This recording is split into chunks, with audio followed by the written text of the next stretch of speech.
Hopefully we get Dorothy.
Welcome to Don't Whistle at Night podcast, where Navajo legends echo in the shadows.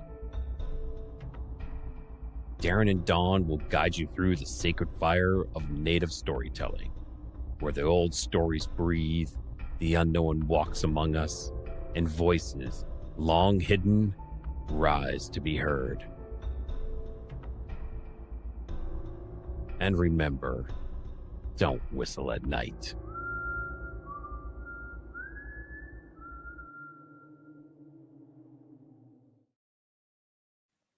I gotta ask these guys one night why we don't whistle at night. I mean, what's the deal? We can't whistle at night. I'm just curious. Welcome back, Dorothy. It's I'm just curious what it is. But you see, that's what I was talking about. Adult topics. I mean, a lot of the themes on the network would definitely be considered adult themes. It's not for lighthearted or I like Ghost Be Gone. I thought that sounded really good. Oh man, we got some. We do so much stuff now. I mean, we have shows like this one and John show and a couple others, and then we have like the chat, which is just an open format. But we have news shows, but then we have paranormal shows and we have alien shows, and then some stuff in between. And then we have shows on how to make your life better, financially, how to make your life better, how to deal with Bitcoin, things like that. People are like, "God, y'all do everything." I'm like, "Well, we try. We don't do everything, but we try." But it makes it more fun, and we don't try to cater to kids. No. So we don't have to watch what we're saying, because really and truly, unless you happen to be on one of the FM venues, which on this show we actually broadcast on FM, but a lot of the shows don't. So that means there's no language restrictions. Like my Friday night news show. It's funny. I did radio for 35 years. No one ever heard me curse till I started doing that show. And they were like, "God, were you in the service?" I'm like, "Yeah, I was in the Navy." I'll do it. In case you couldn't tell. It was, but it was a nice restriction lifter for me, because there's some things that punctuate better with the right word behind it. I mean, you can't go, every other word can't be a curse word, but still, something just, especially when you're talking politics. Oh my God, let's just be honest. Some things can't be avoided. Yes, and sometimes I feel the need to curse leadership, regardless what side they happen to be on. It's one of the nice things about being a centrist. I get to hate. I'm an equal opportunity hater. But anyway, Tracy, welcome. Dorothy, welcome. Nice to see you two ladies again. How y'all both doing? You're looking good. Everybody's looking good. I know, Dorothy, it's a whole, you're on a different day, aren't you? Oh no, you're not quite on a different day yet. Okay. No, I'm still on Saturday. Yeah, yes. 10. She's getting close to the next day. Yeah, she's getting close to the next day. Well, Johnny Lee, we talk to people all around the world, and a lot of times it is the next day when we're talking to people. I just wish somebody would send me, the lotto numbers backwards or something. Just give me it. That wouldn't work anyway, but okay. Send them back. I'll split them with Carmen, I promise. What's that, Christopher? John's on vacation. Well, he's not on vacation, but he's a working vacation. How's that? Yeah, he's never on vacation. I did see him at the beach, which shocked the living hell out of me, by the way. He's at a publishers conference. Actually. See, he's a working vacation. That's what I was saying. No, he Mike, he legitimately went to the beach. Him and him and Sarah and Emily went to the beach. It was right after the Writers of the Future conference. Yeah, they deserved it. They worked so hard to make sure No, we they felt did. welcome. Yeah, Yes, absolutely. I still don't know who my favorite is yet, and I can't put it on y'all, but I get asked all the time because I've spent a lot of time with a bunch of them down. They're like, "Who's your favorite?" I was like, "I don't know." I was They're like, my baby. Well, John's my favorite because John is we're friends, and Carmen's one of my favorites because Carmen is just a workaholic like the rest of the nutcases over there. Yeah. And Emily, of course, is just because her personality is way more like mine. it's she's dangerous, people. I'm just saying, it's a good kind of dangerous. It's a good Canadian kind of dangerous. There we go. We'll switch that over real quick. No, Christopher. Both Dorothy and Tracy are winners from this year's Writers and Illustrators of the Future. One's an illustrator, one's an author. And it's interesting being on this particular network because as far as storytelling goes, there's a lot of it that gets done on this network. There's a lot of storytelling goes on. There's a lot of authors on any given week. There can be 50, 60 authors come across the different shows on the network, just depending on what they're talking about. But these are special people because they won the big dog. They were out in LA because they won, not because they was losers, but because they was winners. Poor Dorothy, I don't know how many millions of hours she had to fly just to get to LA. From South 56. Africa. Yeah, well, she's not How exactly many? around the corner. How many? 36 hours. 36. 36 hours. Wow. Well, because they got all those flight inflammations in because of the stupid Iran war going on. I forgot how much Johnny told me when he was flying the other day because he was going somewhere from Australia. He said because of the Iran war, it added an extra 16 hours of flight time to his flights. He was pissed, man. He's like, can't you? I said, what do you want me to do? It's not like I can call him, hey, can you stop? Let my friend fly around a little while cheaper. That's how he's gonna listen to me, my friend. But They can't like break and just turn and like, okay, we're gonna stay here for a while and hover. No, you're flying. Ugh. Yeah, that's the thing. And I mean, what's the longest stretch you in the air for, Dorothy? I mean, before your feetsies actually touch the ground again. 11. Oh, that's a nice stint. That's a nice stint. I haven't flown anything like that since I was in the military. It was actually 2 flights that were just over 11 hours. 2 of them. Oh, Lord. I mean, I guess it's cool because you're on the plane. At least you know you're making progress because you're moving in the right direction. You're going. No, we weren't. Yeah. We were going backwards in time. Oh, shit. Yeah, that's true. That's true too. You are going backwards in time. You're going across the Pacific? No. Across the Atlantic, right? The Atlantic. No, Atlantic. Yeah, she crossed the Atlantic and then crosses the continental USA. Right. I'm not exactly sure why they go that way. Why they don't go the other way around, but no. We first went across Africa to the UK and then you flew up. Okay. Yeah. Oh wow. Okay, so yeah, because I've seen a couple of them flights where they cross the Atlantic and then they cross the entire continental USA, and I'm like, and then they land in California. I'm like, well, couldn't they have gone the other way? Like, the Pacific side wouldn't it have been faster? But I guess not. I know if you're in this bottom part of the country, it's slower because there's restrictions about flying around the South Poles. So you got, they're really weird about who can fly over it, who can't for some reason. I think you need to look at the headwinds, right? Because say you're flying to or from Japan, you have to kind of look at like how much gasoline or jet fuel you're going to spend if you're fighting a headwind, that kind of thing. I had a friend over there and she used to talk about it all the time. So, well, it's always funny because it's always a 4.5 hour flight to LA, but it's always a 3 hour and 15-minute flight home. So it's always an hour faster coming home but also there's nobody on the plane. So I get a faster flight with nobody on the plane. It's actually it's quite nice. I'm like, well, this is very nice. Yeah, that's what I noticed too. Is it's faster going west east. To east. Are you also noticing that there's no one coming back? Because I mean, it sounds like the reverse Hotel California. It's rough right now. I mean, I got I have a lot of friends in Cali, and they really love it out there. But they just put it in perspective. One was in Mississippi just recently. He goes, Joe, it's 42% cheaper to live here. I'm like, yeah, dude, it's 42%. I said, I know it's hard to believe. I said, but we're still not even paying but $3.50 for gas, even with these high prices. I said, and our food prices have been coming down steady for the last year. I'm like, and I said, and even rent prices have stabilized. I'm kind of like, I don't know what to tell you guys. I mean, it's but there are downsides, like you do live on the coast, and there are hurricanes. You have to play dodge the hurricane, and insurance is outrageous. But think of it this: I've got a 3-bedroom, 2-bath house on the water. I mean, I live on the damn water. House is worth about $400,000. I pay $750 a month for it.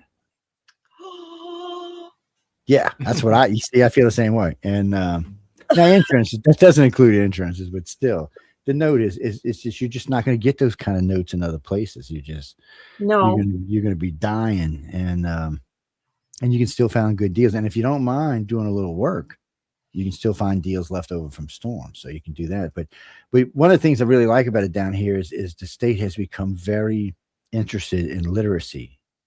Thank God. Oh, wow. I mean, so they were ranked 49th in literacy.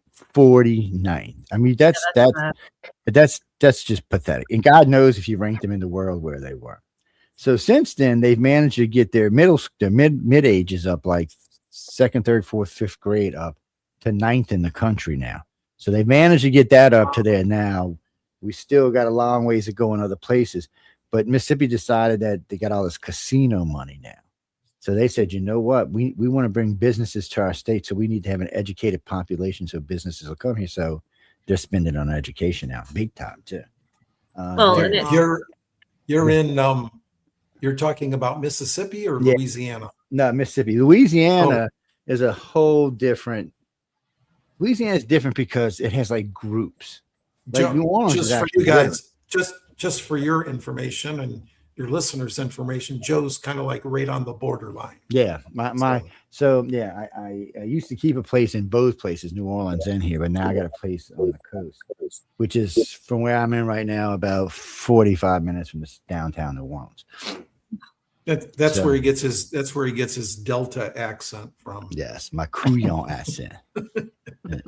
So you can tell when I've been hanging out with the locals because my accent's much different than it is right now. When I'm hanging out with everybody online, it changes because everybody has different accents. But when I'm just dealing with locals, oh no. But we need more readers, Joe. You're right, and studies say that the more you know how to read, the more higher empathy you have. So there's all kinds of benefits to that. Yeah, well, it has helped. They I see they've got 3 companies now who have signed contracts to bring in industries into the state. So, I guess they figure if you can get the help here and you're willing to put out the money, they're willing to come, which is a good thing because it is cheap here. I mean, just everyday life here. I mean, so if you live in Cali, it's ungodly cheaper. It's almost 50% cheaper. But if you're in, say, the heartland or somewhere, it's still 22 to 24% cheaper to live here. I mean, you can buy a whole thing of ribeye steaks.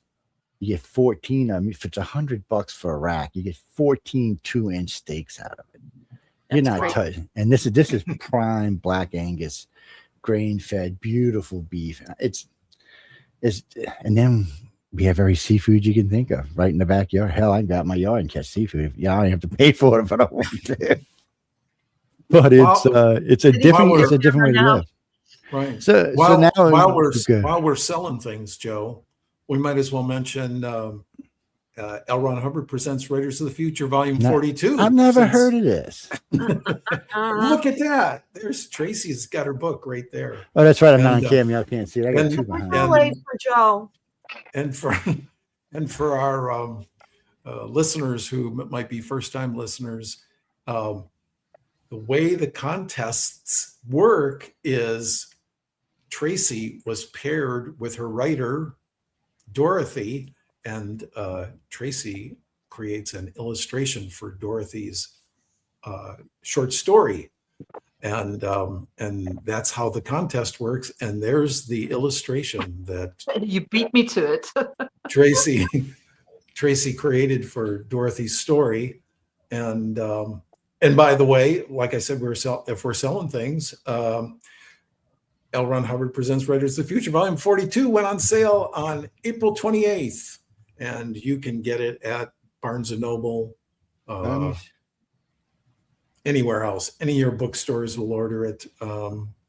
Amazon, Galaxy Press.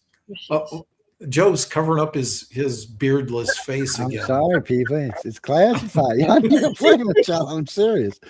There's some beautiful illustrations in this book. Even when I'm thumbing through it, I'm like amazed by the amount of talent that's in there.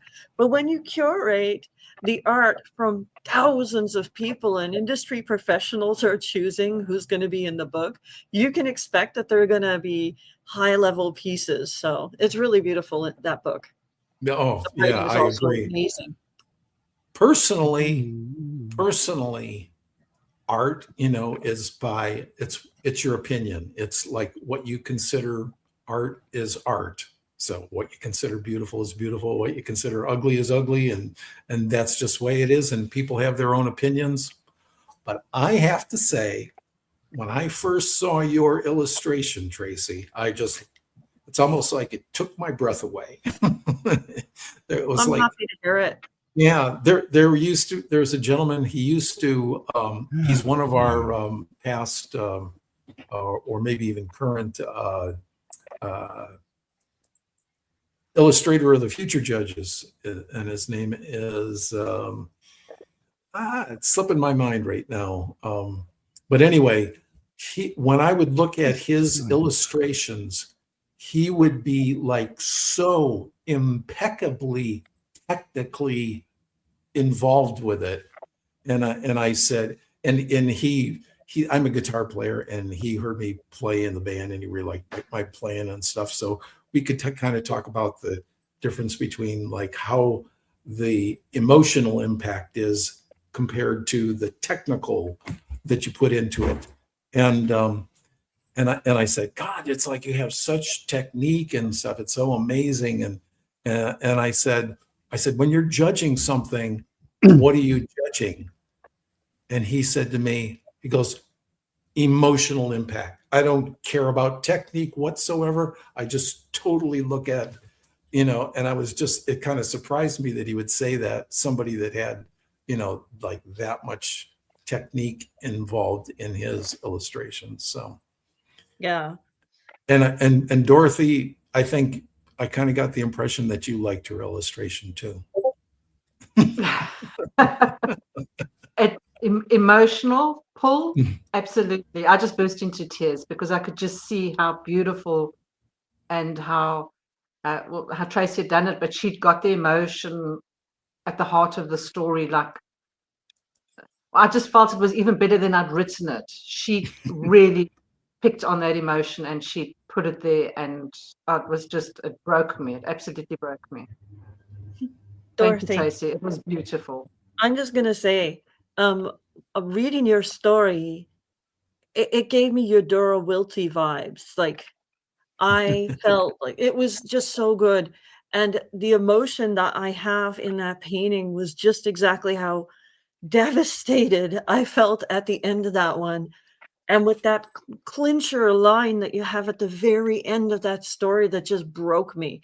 And literally, because I was having this read aloud to me by my sister, we just looked at each other like, what just happened? And it was amazing. I immediately was like, well, I have to go thumbnail, excuse me. It was amazing, just incredible work. Thank you, Tracy. It's really beautiful. Thank you. And so Dorothy, tell us a little bit about your story then. My story is set in South Africa, in our very small town.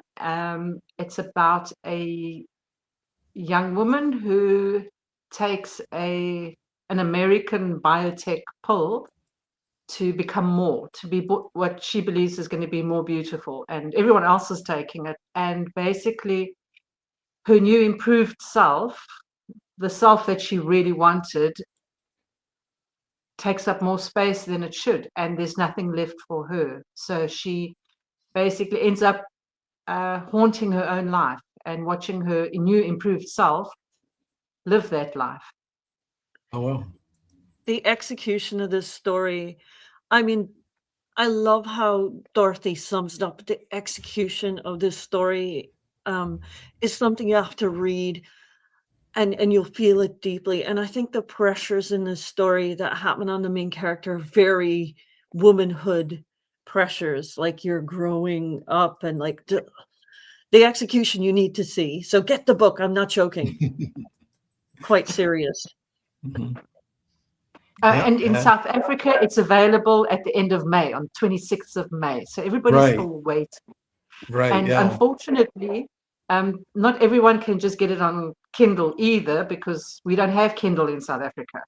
There's no Kindle. So only those who have US accounts with Amazon. But it is available on Kobo in South Africa. A lot of my friends have told me that's where they're getting it from. Mm. Excellent. Nice. Nice. Not to be missed. Not to be Right. missed. So is it a town similar to the one that you live in, that you It's the town created I your live story? in. Oh, it is. It's It the is. place. Okay. It's Because where I live. noticed you're kind of out there away from most of the big cities, right? Very much so. Our nearest movie theater is a 3-hour drive. Oh my gosh. Wow. Oh, wow. Our nearest bookstore is a 3-hour drive. Holy smoke. Wow. Yeah, so That's amazing. That's like being in the Dakotas up here, like where the nearest fall is like 3 hours away. Wow. So yeah. That's why you get a big screen TV and satellite. You don't have to worry about where you. I guess, No matter where you are in the world, if you got big screen TV and satellite, you're good to go. wow. Good to go. So Dorothy's in this incredibly remote location, but I think her and I both have a new best friend in Yaish Collins, who wrote 2 amazing stories that went all over South Africa, and they were in all the big newspapers there. So yeah, and the big newspapers. Like right. The really, really. I had people from Johannesburg contact me for years. Oh, we saw you in the paper. Right. And it was in the big daily papers in Johannesburg. So yeah, Ish is, and he's a future prospective entrant. He's working very hard on his story. Yes. Mm. So that's quite. It's nice. I really want more South Africans to take part, because it was it's such an amazing opportunity. I mean, I live in this really remote village. Our roads are so bad that we are having to go all the way to Parliament to have them fixed. The potholes are terrible when you leave here. So to be in this really remote place in Africa and go to Hollywood was just mind-blowing. It was like a different planet entirely. So they have real roads. Oh, go ahead. Okay. I was going to say, if she represents the kind of skill that they have over there, there should be more South Africans applying for sure. Now, look, our older schooling was really good.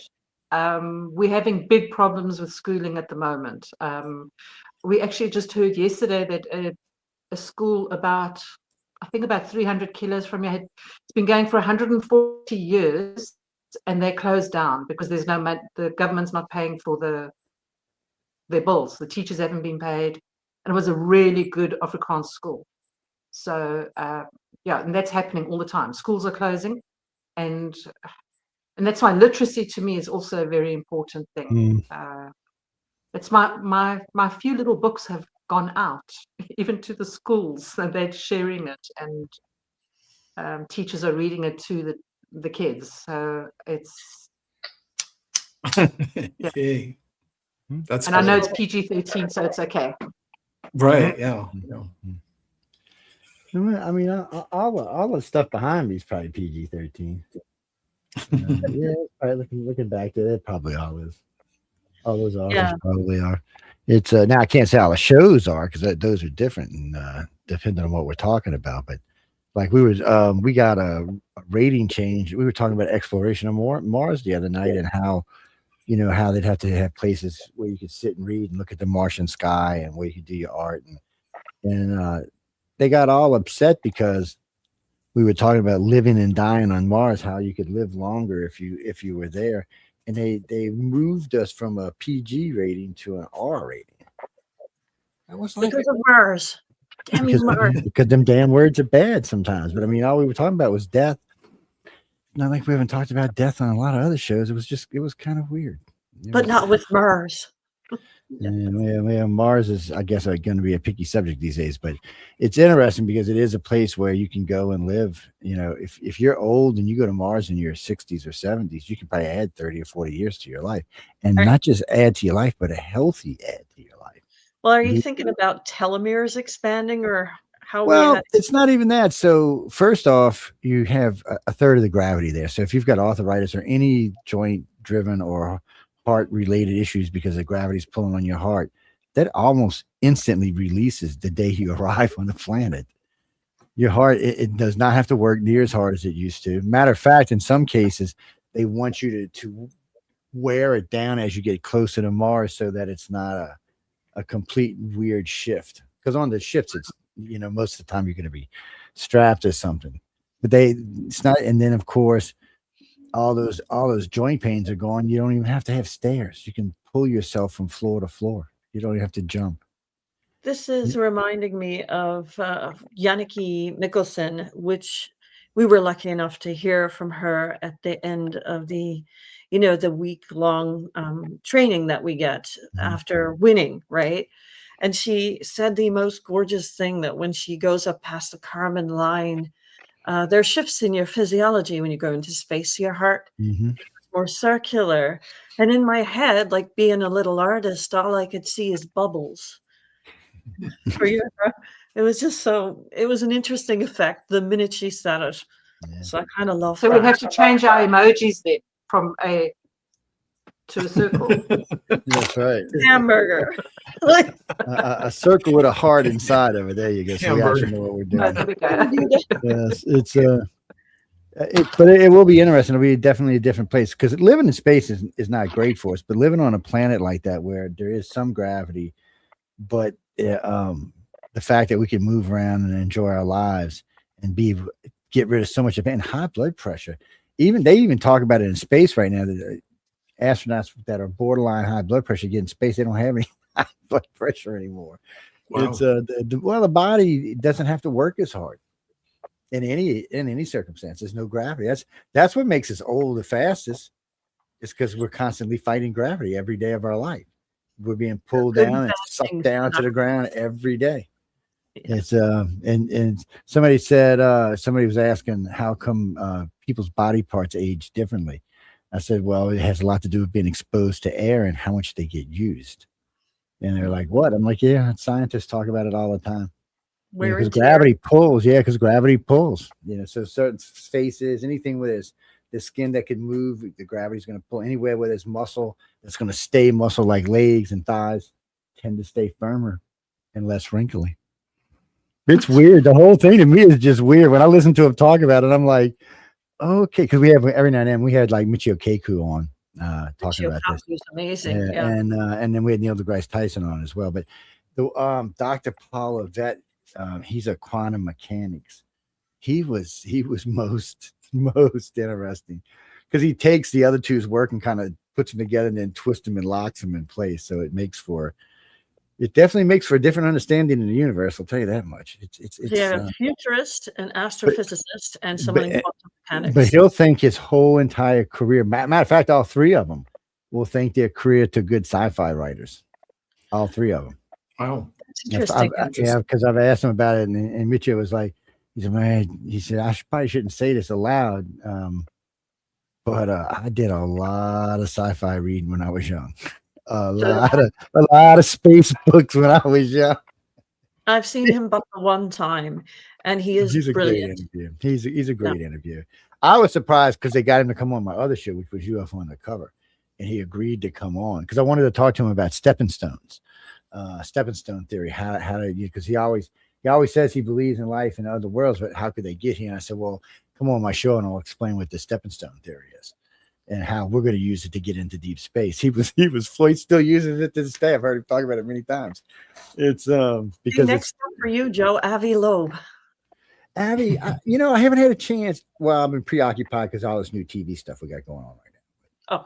Okay. He is on my list to get him and Bigelow. I've talked to Bigelow in the past, but it's another one. The only one I can't get contact with is Elon. Yeah. I'm gonna tell him I know somebody from South Africa. Maybe it'll help. I can't. It's not him. It's his that blonde-headed woman that works for him. She's like the steel shield or something. You can't get. I'm not kidding you. And I've asked, and I got a lot of friends in a lot of places, and they're like, no, Joe, you can't. So one time I got her to talk to me. She says, well, maybe I give you 15 minutes. And then he decided to join the president's campaign. Well, there was no way I was getting to talk to him after that. It wasn't going to happen. So I'm just hoping. Imagine that. Yes, I'm hoping maybe a year from now we might get lucky. But he's also another one that's big into literacy. You'll hear him talk about it. He pushes it himself. He says you can't. You got to read to understand the world. Isn't he South African? Yes, he is South African. Yeah. Yes, he is. Okay. He's matter of fact, he is the richest African American in the world. It's it sends people in a tizzy when they say that too, but he is the richest African American in the world. And by far at this point. It's when you hear people say it, they're like, wow. But I was listening to him, he's in that series Mars. His company's in it. And so it's a series where they use real science, but they also they have actors in it, which is kind of strange, but I was listening to him talk about it. That is good. That kind of, to me, is the sci-fi bridge that makes it approachable for like the average person. Relatable. So that's what they were doing. So they would take you with the actors to a point, and then they would stop, and then you'd have several well-known scientists, including Elon, would be in there talking about Mars and spaceships and SpaceX and how they got there and how they landed the ship and all. So they go through all of that, and then you're in a flight going to Mars with the people, and then you get to Mars. Of course, there's always some kind of disaster, and then you're back with science, and it goes back and forth the entire 2 seasons between. It's a good series to watch, but I'm gonna warn you people: if you don't like to read and you're not into science, just don't even bother. Oh, I love science. Just if you're a geek at heart, you'll love this series. If you're not, it's a lot to take in. There's a lot of just take down my list: Mars, dinosaurs, Netflix. Got it. But I've been surprised how many people lately have actually come out and have been talking about it. Matter of fact, I heard John Travolta talking about it at the Cannes Film Festival, talking about we need to concentrate more on literacy worldwide. He said he was somewhere. He didn't say where he was. He said he was somewhere. And he was talking with these people, and he realized that these 2 kids had never read a book in their entire life, and they were at least 9 or 10 years old. That's a criminal offense against these children. Like, it's a criminal offense against everybody. Yeah, it's just, it doesn't avail them. It doesn't open up the future to them that they can't read. That it just doesn't. It's a terrible disservice. Well, I escaped in some pretty geeky books when I was young, so. And it's one of the things that gave me a thirst for science myself. That's why when I got a bachelor's in science and advanced avionics and electronics, because I wanted to fly. Or I wanted to see something fly at least. There's too many distractions for kids now. There's a lot. We only read as kids because we were bored, and then we just happened to, oh wow, this is actually fun. But if children aren't even bored enough to pick up a book, it's very sad. I mean, is it boredom, or is it the fact that they just can't slow down? Like every child I know is scheduled out the yin yang. I mean, if they picked up a book and sat still, somebody would think they were doing something wrong. Like almost like that.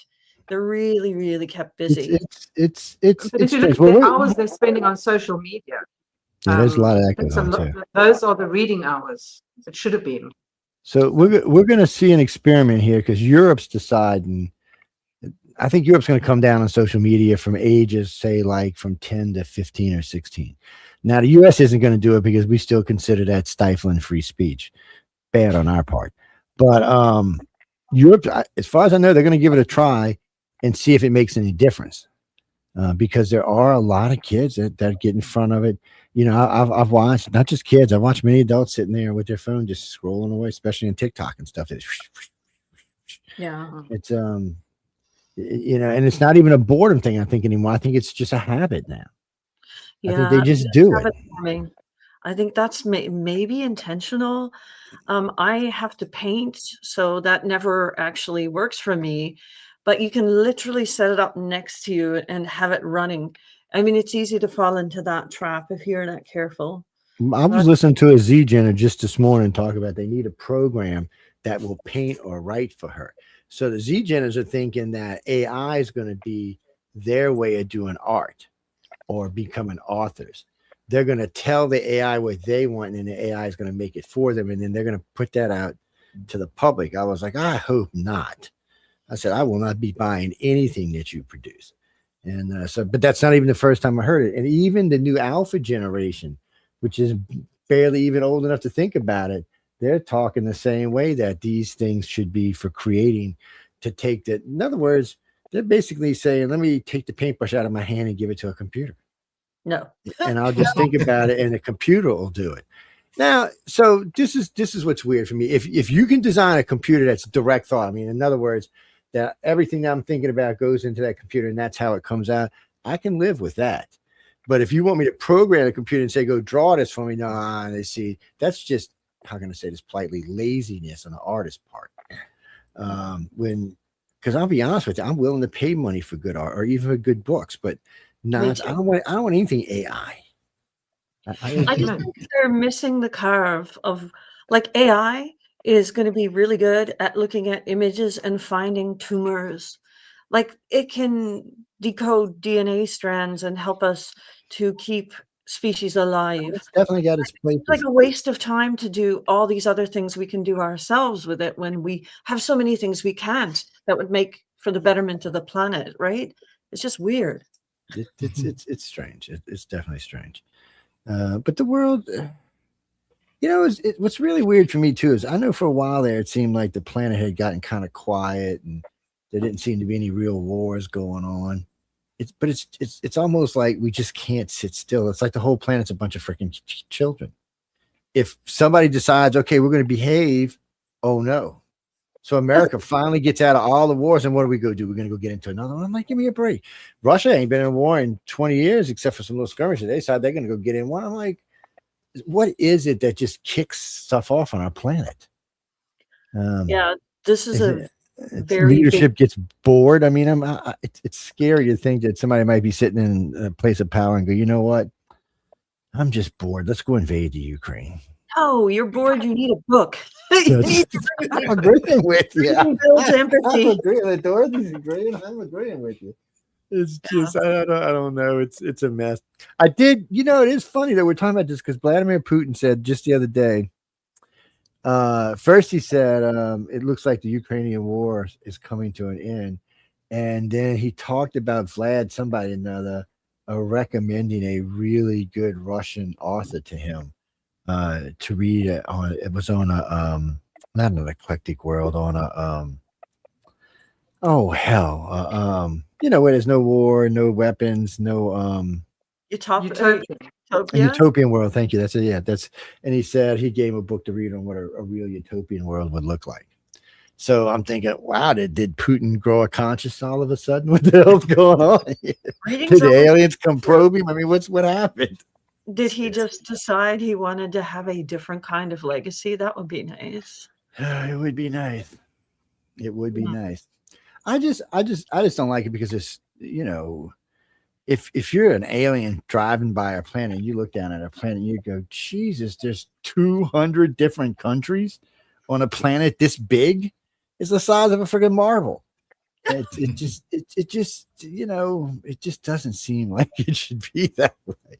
And I would think by now, I really would have thought by this day and age that we would have been getting along much better than. I guess I shouldn't bitch. Really, we're not nuking each other off the planet, and well, I kind of feel bad about griping because I mean things could be way worse, but I still think they could be way better. So I'm kind of How did they find us in a drive-by? It's like I try and figure the odds because the Oort cloud is there that's hiding us, and there's a lot of space in between the gas giants, an asteroid belt, some little asteroid belts, and us, little us. Yes, Dorothy should write about Way in there. the. You should write about the Loki red dwarf galaxy that we're in the middle of eating right now. Well, we're actually eating the Sagittarius galaxy and the red dwarf galaxy of Loki. I think there's 12 altogether we're eating at the moment. Well, So our galaxy's out there Mo. munching its way through space. Right? This is the just like potato chips. That's the Milky Way's MO. Oh man. Yeah. But what's funny is some scientists seem to think that this solar system could be from the Sagittarius Milky Way. I mean, from the Sagittarius galaxy, not from the Milky Way. It could have been pushed in here. Our sun, right? That they were talking about in that sense. And I'm like, I don't care. I like it. Yeah, no. Look, if we came from the Sagittarius, I'm fine with that too. Either way, I mean, we're here, we're happy, we're healthy, we're safe. Nothing's blowing up. I'm good.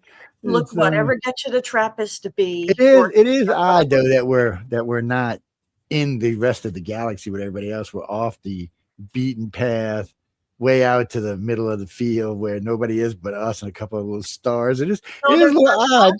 And then there's Dorothy's community and the theater. Yes. There you go. Take it right to Dorothy's community. Next town, Dorothy's community. Just out of curiosity, Dorothy, do you ever think of moving closer to a theater? Or hell no. She likes where she's at. I love where I am. Oh, okay. There's fewer distractions. Are you in a part of Africa where you would like be able to go out and see like wildlife and all that good stuff? Oh, we have baboons that come through our gardens. Oh my God, that's so literally. cool. And then you have to phone the police sometimes because the baboons kill people's dogs. Oh, yes, so, I see that. Good thing to keep in mind, even though I think that wasn't it in the ancient Egyptian police force that they would have police guards? They were Medjay with monkeys and maybe baboons or something. I'd have to look back, but that is fascinating and terrifying, Dorothy, at the same time. And I sold a house a couple of years ago, and I'm like, why do you have electric fence? Because we don't have that kind of security issue. He says it's to keep the fallow deer out from eating his flowers. Okay. We get an elk every now and again. That's it. It's like I'm lost. An elk. Think Lord of the Rings. No. Biggest thing I get around here is similar to a deer, but bigger. Much bigger. Much bigger. And they travel in herds. So they are very big. And don't get too close to them. They get really upset about that. It's probably a lot like our eland, which is also very big, about half a ton. Are they gazelle? I don't know. Yeah, lots of long horns, big, heavy bodies. I'm not jealous at all. It's we don't have any big animals left down here now. I mean, not where I live anyway. We got eagles and we got hawks and we've got ospreys and otters and raccoons and possums and all sorts of other shit, but nothing big. Got a couple of foxes.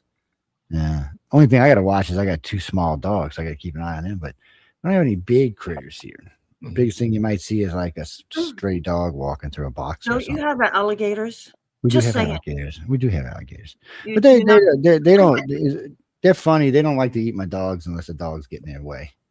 Okay, that's terrifying too. Good for They Well, they it's become funny. shoots. Yeah. Now we do have big thing in the water. I mean, because I live in the Gulf of America, so it's there's a lot of big stuff out there. They have barracudas. As a matter of fact, there's something in my bayou that when the water gets fresh enough, they come down from the river and they get in my bayou. But something in here kills them. I don't know what kills the alligator. Probably a shark or a barracuda or something. If they get over about 5 feet, they kill them. I guess because they're a predator. And we get dolphins come up in here every once in a while. And you get, did I hear you right? You get sharks and you get sharks. alligators in the same place. Yeah.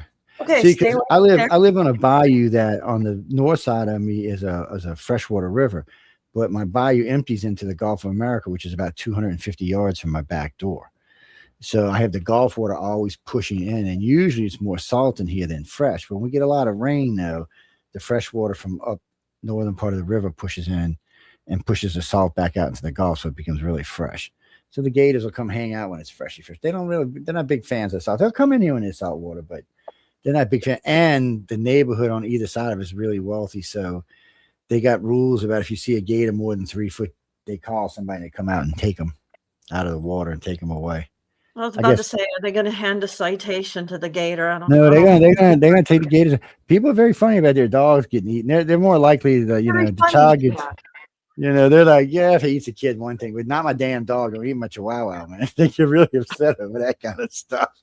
Besides, it's a kid. It's usually just an arm or a foot that gets lost. So the kid usually survives. It makes for good stories, though. Right? That's how good authors out of Mississippi. That's why, because a lot of good stories. Okay. The only thing we get around here is mostly coyotes. And I've heard of people having their dog taken from them right off the leash from a coyote. That's nice. Get a fist fight with an Irish person. No, don't do it. Then you are a savage. Okay. They got a great video of a coyote grabbing a little pixie-poo, running off down the street, and this cat just comes leaping out from nowhere underneath the car and tackles the coyote down. Oh, it was too much. The coyote was like, "Whoa, wait, what the hell just happened? What was that? What hit me?" The cat just jumped the dog. That poor coyote didn't know what got hold to him. I was like, dang. That's when I seen, though, was there's 3 coyotes out there trying to eat this little chihuahua, and the little chihuahua is trying to keep them getting eaten. And them coyotes are all brave, and out of nowhere, here come these 2 big Rottweilers. It was those 2 brothers, I guess. They come walking up and it was funny because the big one just reached down, pushed the chihuahua back with his nose, and they went to eating some coyotes. Don't mess with Rottweilers. That's right. This puppy is. This looks like a cute little dog, but if she sees a coyote, she'll be pulling me on the leash, chasing it. And they'll chase the coyote away. So that's because she wants your backup. At that point, right. She says, "Daddy, I know you carry a gun." She's not even 20 pounds. Just strap it on my back. It's easy reach. Yes. Yeah, right. The dog doesn't need a permit. Something big come up in the yard. The dog will look at me. It'll look at whatever it is. It'll look at me. Look at it. Look at me. Then it'll look at my gun.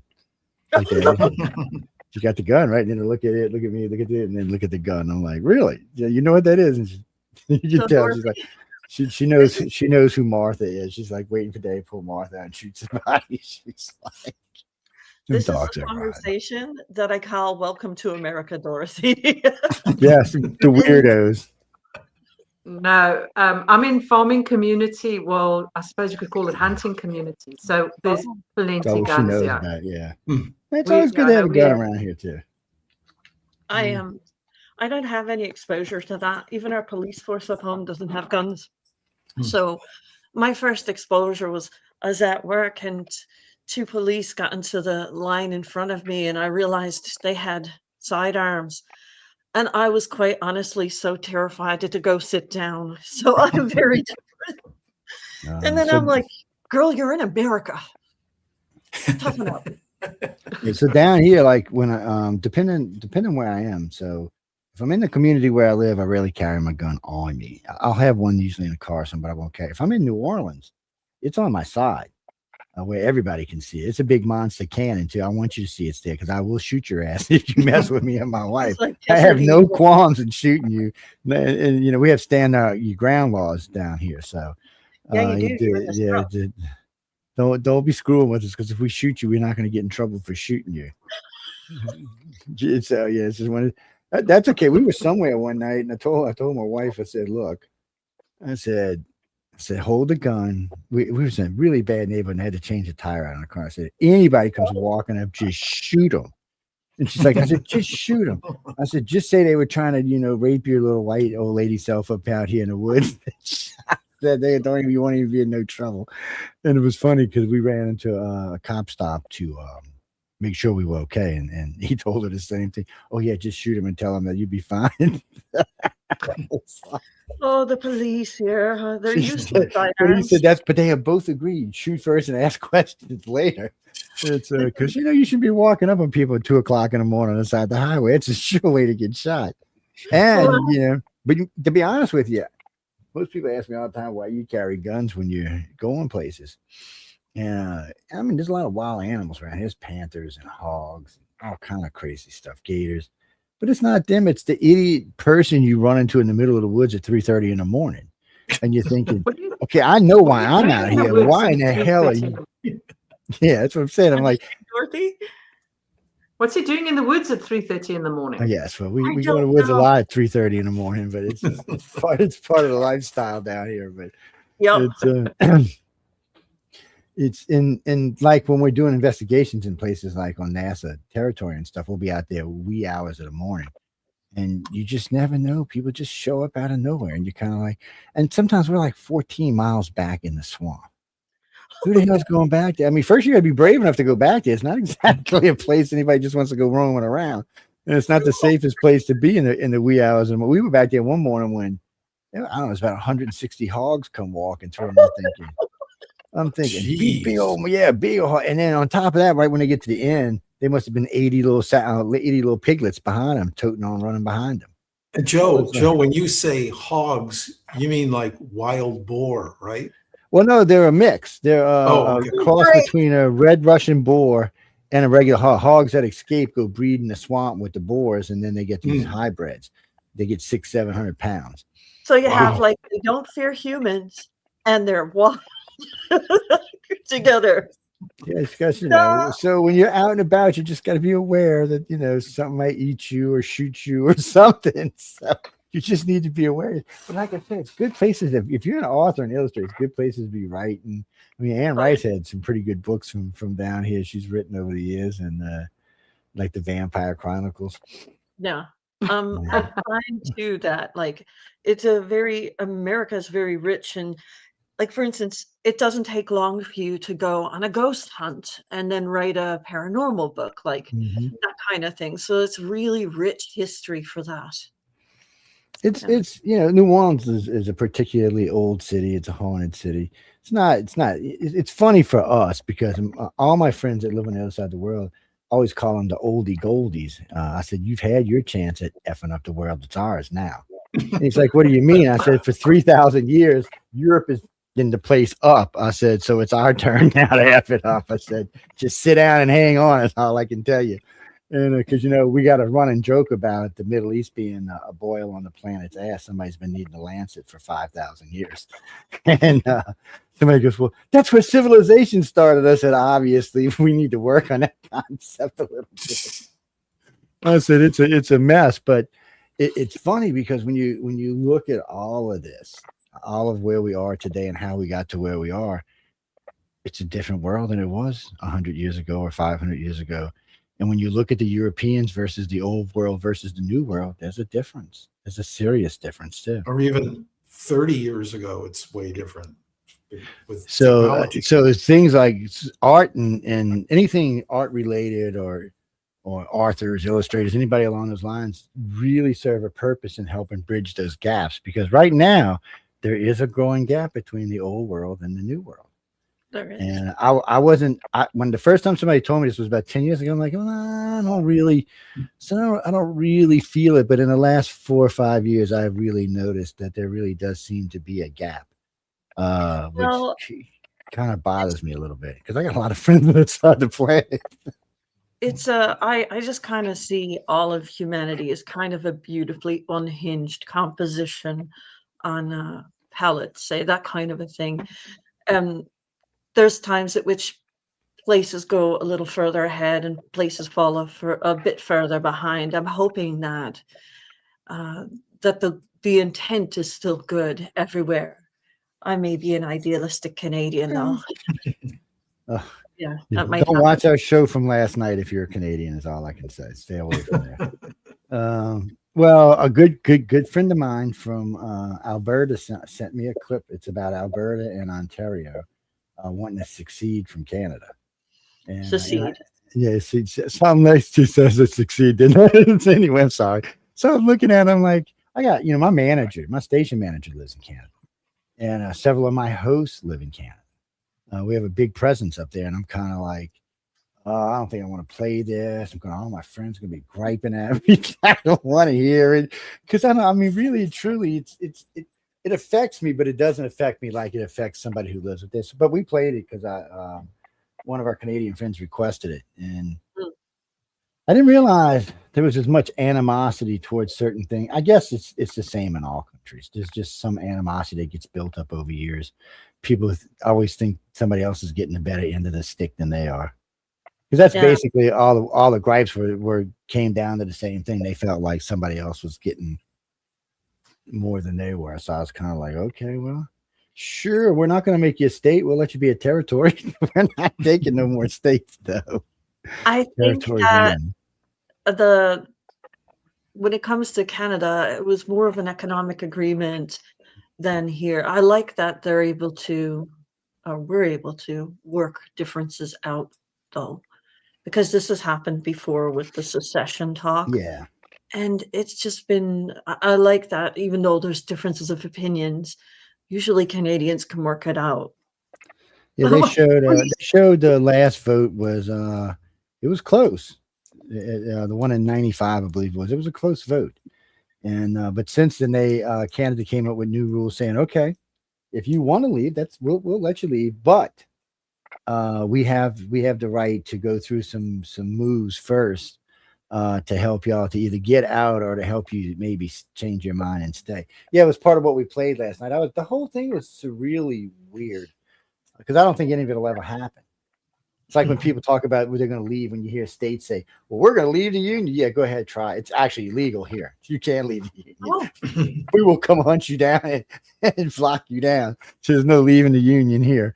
That's right. You guys don't have any kind of precedent, do you?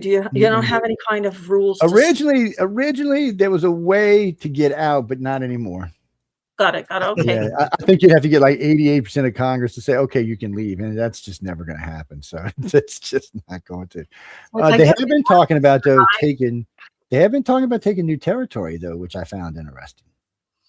There's been countries express interest in becoming territories. So we'll see how that goes. Well, they don't want states because states get the right to vote for president. We don't want no more of that. But territories, you get all the rights of being an American, except you don't get to vote for president. Yeah, I'm not sure. Your system is sufficiently complex. I kind of look at it and go, "What is happening?" It's weird sometimes. Yeah, well, because it's weird. I mean, when you look at all governments, because I like to watch the British government sometimes because they fight more than we do. Oh, let me rephrase. It's not that they fight more than we do. They're just more in your face about it than Americans are. And even though Americans are getting worse about it lately, Brits like banging the shoes and shit and throwing stuff at people. That's not allowed in Congress. They'll come lock you up in our Congress for that kind of crap. They'll come handcuff you. So you can't be throwing stuff at people.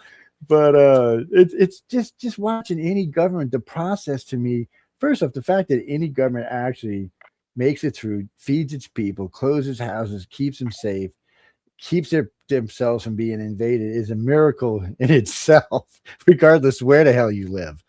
All I'm looking for is just a more united planet so that money that gets wasted today on things like military can be used somewhere else.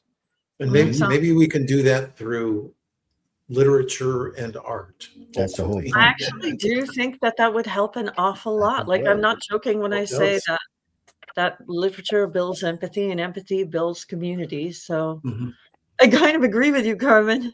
On that. Good.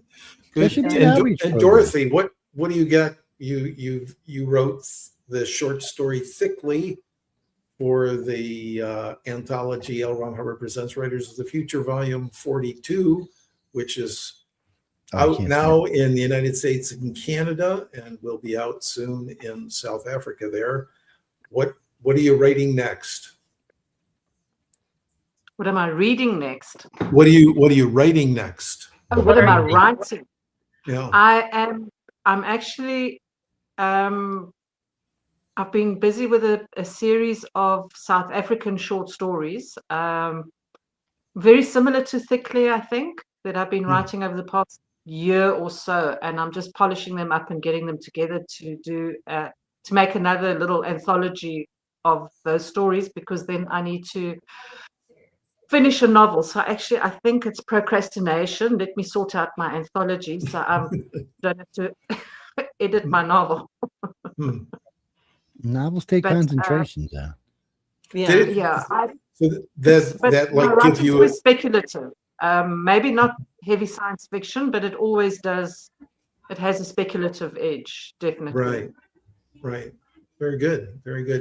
Did you think it gave you a boost in inspiration to go through the whole travel, the week here and the workshop, the awards event, and now the book release? I think most writers, I think by the time you can work your way through all the honorable mentions, the rejections, the silver honorable mentions, and then you actually become a winner and you go through to LA and you interact with the judges and get from them, the biggest thing that I took away was confidence in my writing. And that's great. It was like all the stuff I've written over so many years, and you shelve it. It's never going to be good enough.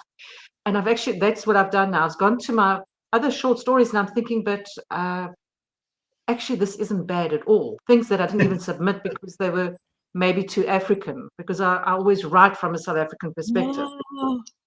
And now I'm like, that was the biggest takeaway, was just that boost of confidence, that, believe in yourself and put your work out there. Stop shelving it. Right. But I must say as well, what I really, really enjoyed was the judges, who are very well-known writers, sharing their journeys with us and all the insights into writing and publishing. And it was a masterclass, a wealth of information. It was like a year-long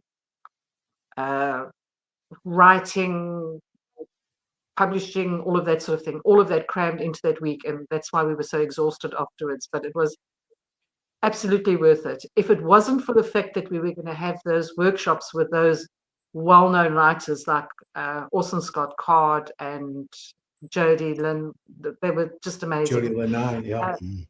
Yes, Kevin Anderson. And Tim Powers. Tim Powers was an absolute hoot. Yeah, and, he is. He's great. If it wasn't for the fact that there was so many, that we were going to have the workshops, I wouldn't have gone. I would never have gone just to get the award. But the workshops, and it was so worth it. Really. Okay. Anybody who wants to be a writer, you need to enter this contest. What is really good is the fact that every quarter there's a new contest. You enter, and if nothing happens, you say, okay, well, I need to brush up my skills a bit more, and you enter the next quarter and work your way up a bit. And also what helped me was I did the online writing course that Writers of the Future offers. Right. And that is a brilliant course. And it's free for those. Yeah. Just sign up. Yeah. That's next up for me. It's free to enter. Every quarter it's free to enter. There are so many contests, $25 to enter. Then you think, well, no. Right, they're vanity contests. And best of all, when you're at Author Services building and you're doing the workshops, you have the world's best coffee on tap. That was great. Hopefully, John hopefully John will be seeing this, and he's the usual coffee maker there. So, John Yeah. Goodwin, president of Galaxy Press. Yes, he makes good coffee. Thank you so much. Feather in his From cap South there. Africa. Yeah, It was Praise for your coffee, John, halfway across the world.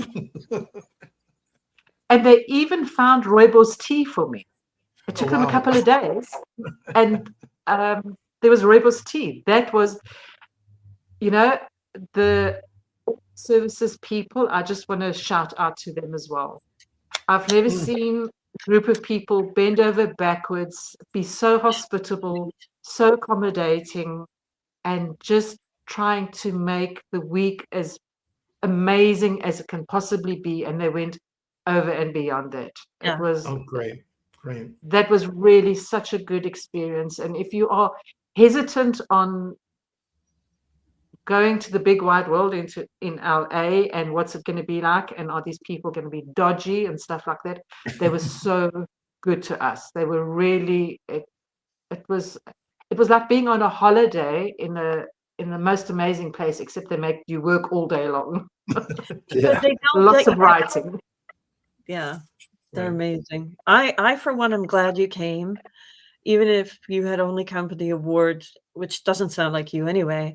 I was just gratified to finally meet the person who made me cry in my front room. Thank you. Thank you.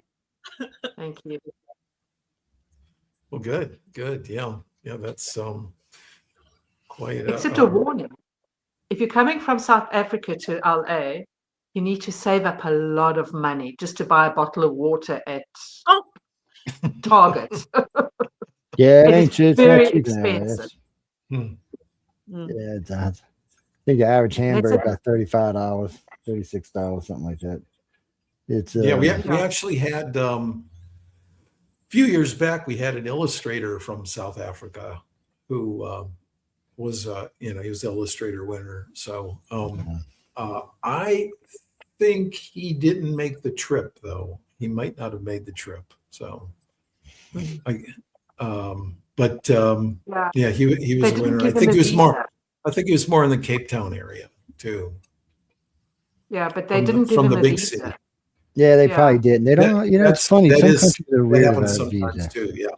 Yeah, they get weird about giving somebody visas. Right. I'm sure they have their reasons why, but right. We had a winner from Nigeria and a winner from Iran, and neither one of those two winners could get the visa to come out. So yeah, Iran I can understand. They would figure that a flight risk. Right. Yeah. You might not come back. Right. China doesn't seem to care anymore. Yeah, take them, keep them, man. We got plenty of people. Just keep them over there, man. Don't send them back. No, keep them. Keep them. Yeah, we have the one. You're guy amazing from, artist. Yeah, right. We have the one guy from Ann Arbor this year, Alan Zhang. He's from he's just studying over here, but he was a winner, and I forget who, right off the top of my head, whose story he illustrated. Might have been Thomas Eggenberger, but anyway, he's from not too far from Beijing, and he was a winner, but he's studying at a school in Detroit here. So, but his name is actually Hobbiton, and he goes by Alan. His last name is Zhang, and his illustration is in L. Ron Hubbard Presents Raiders of the Future, Volume 42. Yeah. Just to put another guy. plug in for that. Was Can you interesting. tell that I work for the publisher? No, really? Yeah, It's like I that don't one know. thing. No, indeed, no, man. We don't know that.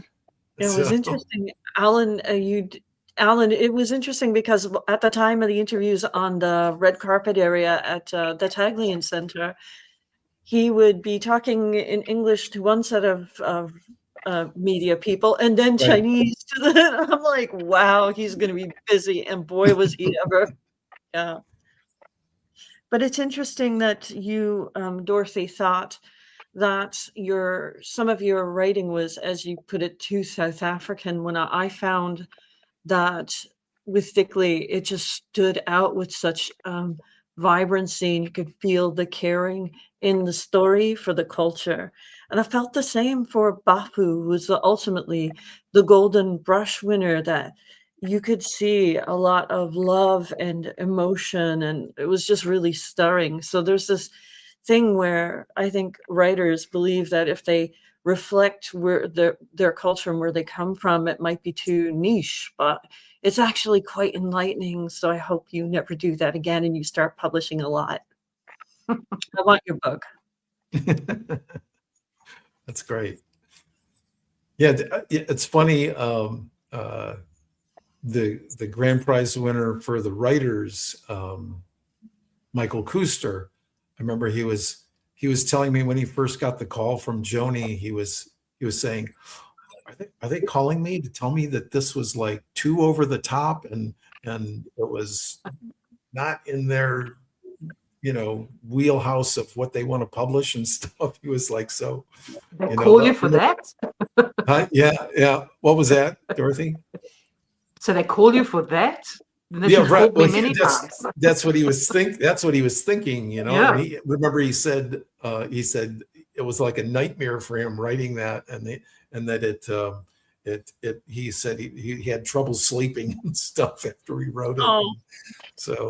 So anyway, but it's always interesting to see how the writers or illustrators look at their own work, and really the amount of self-invalidation that they have to overcome to just get their work out there, and John tells a story. I think it was before I was working with Galaxy Press, but there was a guy, he was an airline pilot, and if I remember this correctly, the guy, my stuff isn't, he keeps writing, and his wife, he's married, and he has his wife read the stuff, and he's, no, I'm not submitting it. No, this is not good enough. This is not good enough. And his wife got his story and submitted it to the contest. And he ended up winning, and he's getting the call. God. He's getting the call from Joni, and he's going, "You're a winner in the Writers of the Future contest." And he's like, "How? No, I'm not. No, I'm not." And she's going, "Yes, you are. You're a winner in the contest." And he's going, "No, I'm not." He goes, "I've never submitted to this contest." And then she goes, "You wrote this story," and she tells him the title of the story, and he goes, "Yeah, I wrote that. That's my story." And then he eventually finds out his wife submitted it for him. So, but it's that, I can't tell you, like year after year, writers and illustrators talk about going through a quote unquote dark space, and it's just like overcoming that confidence or lack of confidence to basically put it out there, and that's really how the contest works. Some people end up proing out, like Kevin Anderson. He ended up he made it a point to submit to the contest every quarter, and eventually proed out, and now he's a judge and an incredible author, but he just kept doing it, and it's so good, Dorothy, to hear that that's what you got out of doing all this, is it gave you the confidence to continue on. No, it did. It did. Yeah. So I have a huge unpublished backlist I'm busy working on. Oh my gosh, I'm so excited. I can't wait. I can't wait to see it. Right. And Tracy, you're also a writer, and you submit to the contest. I do. So that's great. And I'm 2 honorable mentions in. Oh, good. So please cross your fingers. That means I've made it to the final table 2 times. Right. And I am very much just trying to figure out how to, and I think I need to do the course that you did, Dorothy. Oh, you have to. Yeah, and then that should help me refine what exactly they're looking for, because I've come close at least twice. Yeah. But I do have 25 novels of my own, different genres. Wow, that's Yeah. amazing. Let Thank me you. let me say this on what you just said, because you said what they're looking for. And I think there is a know what they're looking for. Here's a story from as a matter of fact, gentleman near you, he was in Kitsap, actually, Yeah, that's in Washington State there. And Randy, God, what's his last name? Anyway, Randy was a grand prize winner one year. And so, I'm doing publicity with him and I'm talking to him all the time. And it's, and I said, so how'd you come up with that story? And he goes, well, I, made quite a few submissions to the Writers of the Future contest. And then I started getting honorable mentions and this and that. And, and then he says, you know what? I know what they want. I'm going to write what they want. You know what? And he wrote a story. Nothing. He got nothing back. And then he said, not even honorable mention. Not even honorable mention. Nothing. He got nothing back from. Anyway, he goes, the next one, he goes, I'm going to write something from the heart. I'm just going to write what I like and write from the heart. And he did that. And that's how he won the grand prize then. Yeah. He should have went and listened to Joni and I's interview, and he could have did it a lot faster. There you go. Yeah, because Joni tells you what she wants to hear. I've asked her more than one time. I've done several interviews with her about what kind of stories, what kind of hooks, and how far are you and your readers willing to read before you move on to the next, story. Yeah. So they tell you that, and they're honest about it. You better get the hook in pretty fast, because if not, odds are you're not going to make the cut. So people, all I can tell you is make sure you got something early in the story that's got a hook in it, because it's not that long a story. You have to get in there. So you got to get it in there quick, because there's a lot of stories in there. So the problem for y'all is there's only 5 or 6 stories. It'd be one thing, but there's a few hundred to a few thousand stories. So there's a lot of competition. So you got to get something in there. But it's more than that, because they tell you, what they're looking for, especially when it's a certain type of genre and stuff. So it can really make your life a lot easier. Yeah, it may not guarantee you're going to win, but it sure gives you a better shot of winning. It's not cheating, Harley. No, that's not considered cheating. Cheating is when you give the judge $500,000 and say, "Can I have the prize?" That's cheating. That's cheating. But my rule of thumb is, if I enjoy it when I write it, maybe somebody else will. Right. Yeah. Exactly. One of the other stories that I have, I of course would work with the late great Dave Wolverton and he was the coordinating judge for the Writers of the Future, and he would work with other authors and lots of very well-known authors. And he says, he wouldn't tell me their names, of course, but he said sometimes they would call him up and the author would go, "I can't do this anymore." Oh no. And Dave would go, "Just keep writing, just keep writing." So there's, if that's any words of inspiration for you, hopefully that'll carry you through. So it's like even the people that are like very well known, he would be coaching and mentoring them.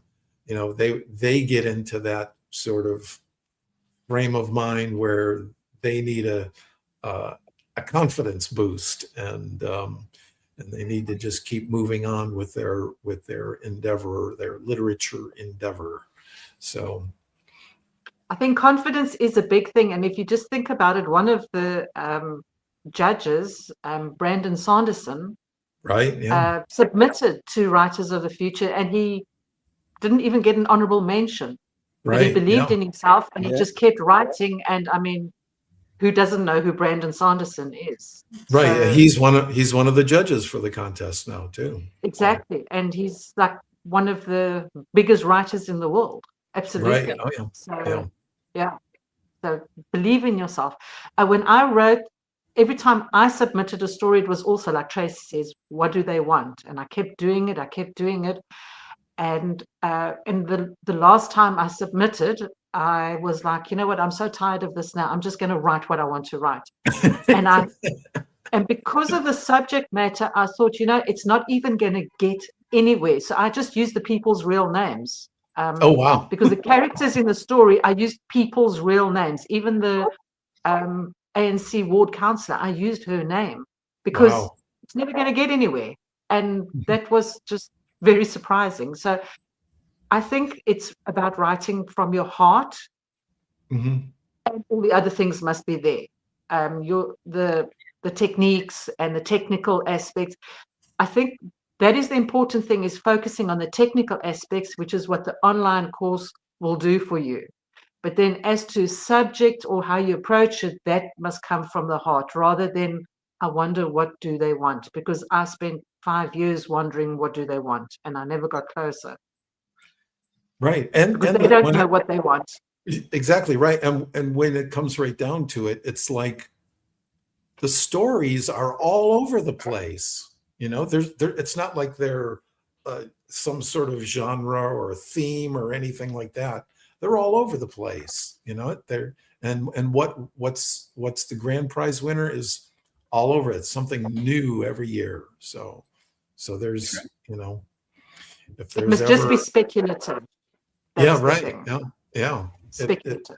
Right. Yeah. Exactly. And like your technique, Dorothy, honestly, reading through was like, it's interesting because I remember reading through, there's zero barriers to getting through the story. It was so well done. Just saying. Thank you. Well, good. And Tracy, what did you think was the highlight out of the whole week and traveling here and the awards event? And yeah, that would be difficult for me to say because so many cool things happened, like from Echo to B. Johnson and to meeting people who do storyboards at Parville. And for, you know, it was just incredible. And also we had the luck to sit in on some of the, or have some presentations that the writers were getting. So we were all in one place, and I met Bill Fawcett. He was amazing. Yes, and I was like, and he has this whole entire like 20 points that you haven't thought of that are secret things about your art and your writing to improve your technique and all this sort of thing. And it's just like, you're I don't know, you're just constantly like your hair is blowing back because these people are really, really smart.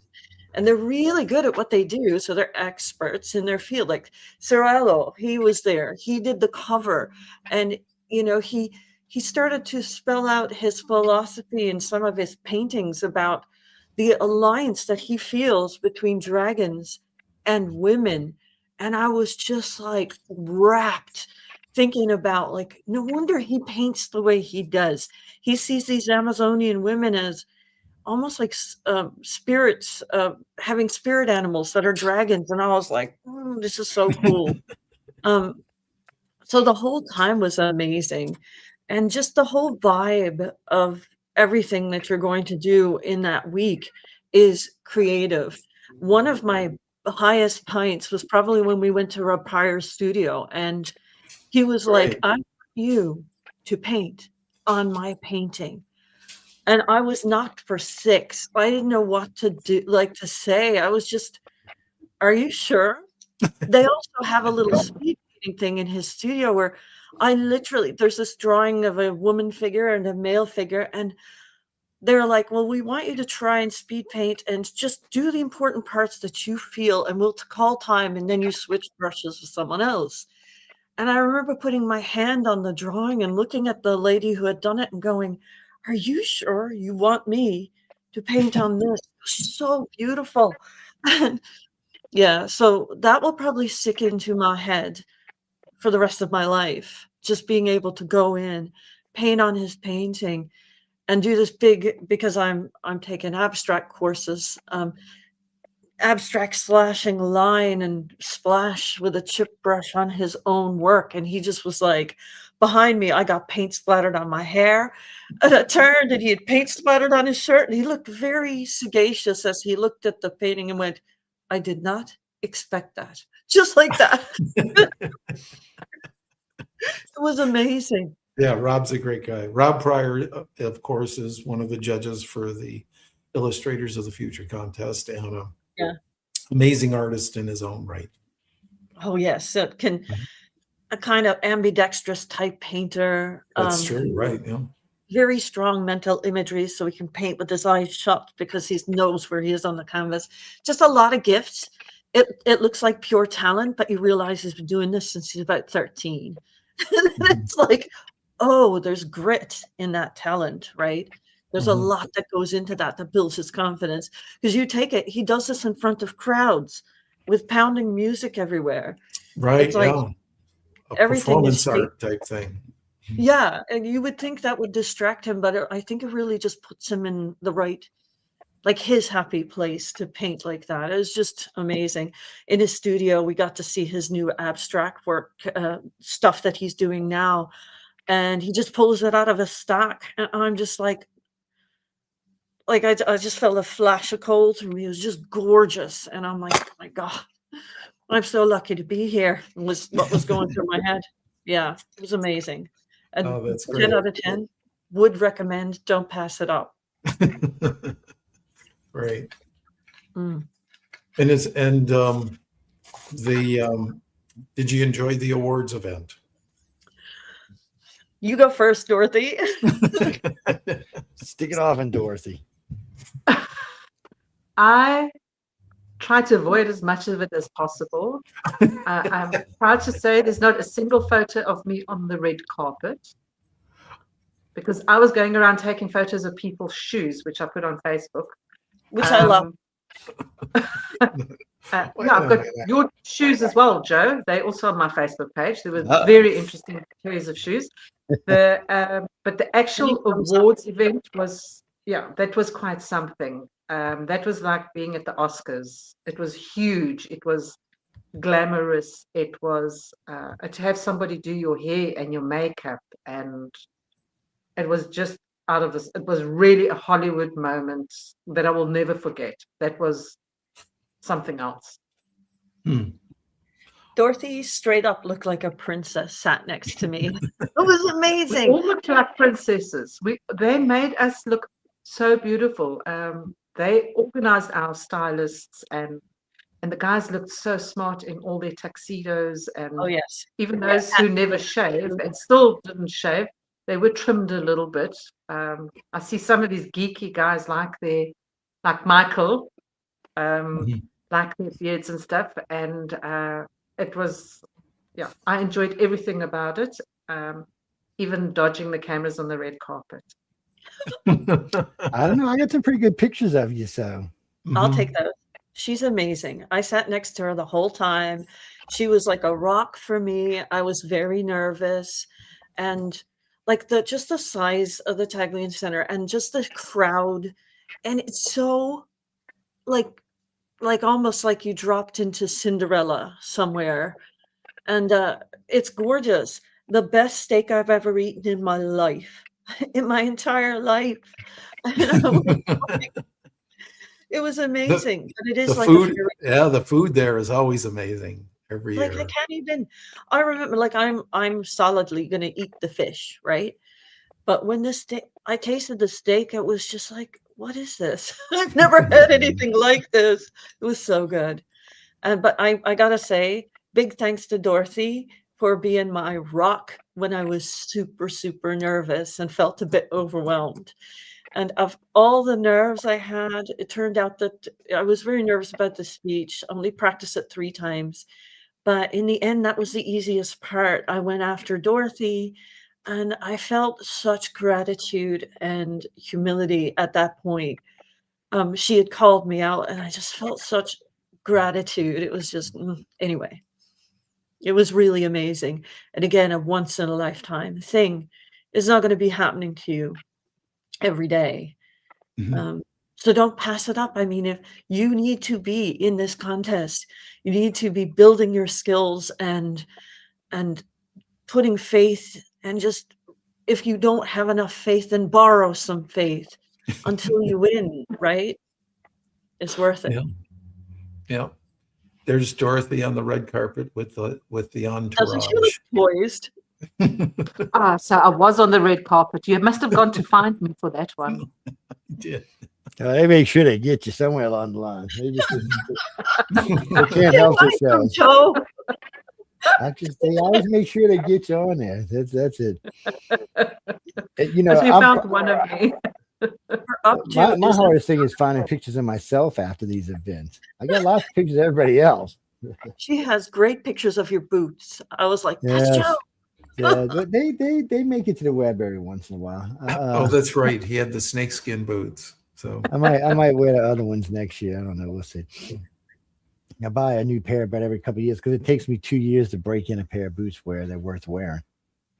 It's I just got those broken where I could walk in them, you know, any length. I like them to be soft when you do a lot of walking. You need to give Dorothy a follow. See all the incredible shoes. There was one set with bows that completely covered in crystal and so pretty. And there were blue sneakers as well from one of the winners. Somebody always wears sneakers every year. I don't know. Rob Pryor always wears sneakers. Yeah. So, I can believe that. Mike Strickland had sneakers. Mike Strickland wore sneakers, yes. I can believe that of Rob. Yeah, Mike said that's why he wore sneakers, actually. We asked him about it. Outstanding, like literally. Kara, writersofthefuture.com, yeah. Everything you need to know about the contest is there. Yeah, get in the contest. Do it for yourself. Do it for the part of you that doesn't believe you can do it, because you can. It just takes work. It's like everything. Just go win the damn contest, people. Then you get to meet Carmen. I mean, then you get to meet Carmen. You get to meet all the people who come down. We try to introduce y'all to some of them before you get here, so you know a couple of people before you get to the event. But it's an interesting event. There's a lot that goes on. Yeah, I mean, they had an astronaut speak right in front of me. I thought it was. Now That's I love her right there. I was just like, and when she gave a speech afterward to the combined writers and illustrator winners, just frantic penmanship going across the page. You had people taking notes, and me thinking about your heart as a bubble, like imagery. It was just amazing. So, like, don't pass it up. If you're thinking of doing it, just do it. There she is. There's the astronaut right there. Smiling and grinning. Yeah, look at that big old smile on her face right next to Emily. There's Emily right there. Yeah. Yeah. See, that's a good looking table there, people. See that? That's why I'm in the middle, by the way. You see. That's right. No, Joe, Jackie, really, she is an astronaut. You got a beard there, don't you? Yes, I do. So I'm done right now with a beard right there. No, the lady in the blue is an astronaut. Yes. Matter of fact, this was a question that nobody got right a couple of weeks ago. We was giving away one of those 10 set book boxes. And I asked y'all to tell me who was the astronaut. Y'all picked this young lady standing next to John Goodwin, which we all love and know who she is. It's Emily Goodwin. She's not the astronaut. Right. Go over one to the lady in blue, and she is the astronaut. You would have owed me a set of books. I will never forget this woman's face. Married to a Navy SEAL. I was like, for me, there's always something every year that's unexpected at these events for me. And one of the ones is okay, your boy over here with the beard, he's got a couple of bachelors in science. She's got a bachelor of science. She's got a PhD. He's got a PhD. I got a bachelor's. So this little group right here, this little section, we just geeked out for like 2 hours. oh God, so We cool. space geeked out, like the rest of the table looked at us like we had a plague or something. I like it. It was a great conversation. I'm sure for everyday people it was a boring conversation, but for us it was a good conversation. You can see in the background a little bit of what we're up against. Like the Taglian Center is packed. It's this beautiful pink aura that's over everything. You just are feeling like you're in a fairy tale. Yes. Yeah. What's that, Glenn? Everybody at this table is doing is some of them are guests, some of them are most everybody. That particular table is working. There's only a couple of guests at the table. I think there's 3 guests at the table. Everybody else is working. Right. Yeah. The lady to John's, what would that be? His right was one of the keynote speakers. Also, yes. That's Andrea. Can't remember her last name, but she, as a matter of fact, that's where John and Emily are now at the it's International Book Publishers Association, and so and that lady is she's one of the heads of that organization.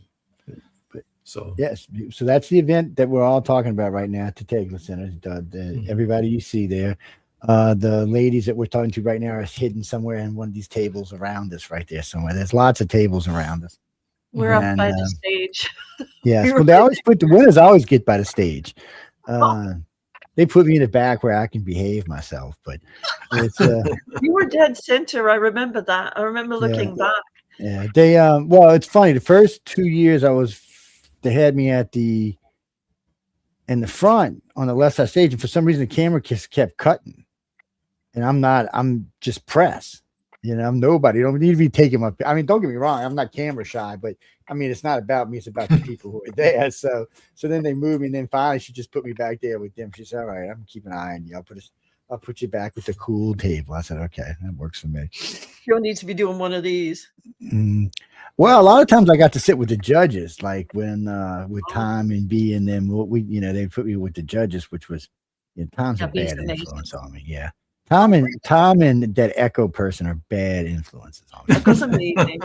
Well, yes, I mean, man, are they bad influences? But there's the whole hall, and that's what I mean. That's actually with Tracy on stage there, giving her acceptance speech. That means Dorothy is on the side of the stage, and I remember looking at her when she was speaking and thinking, "I can do this."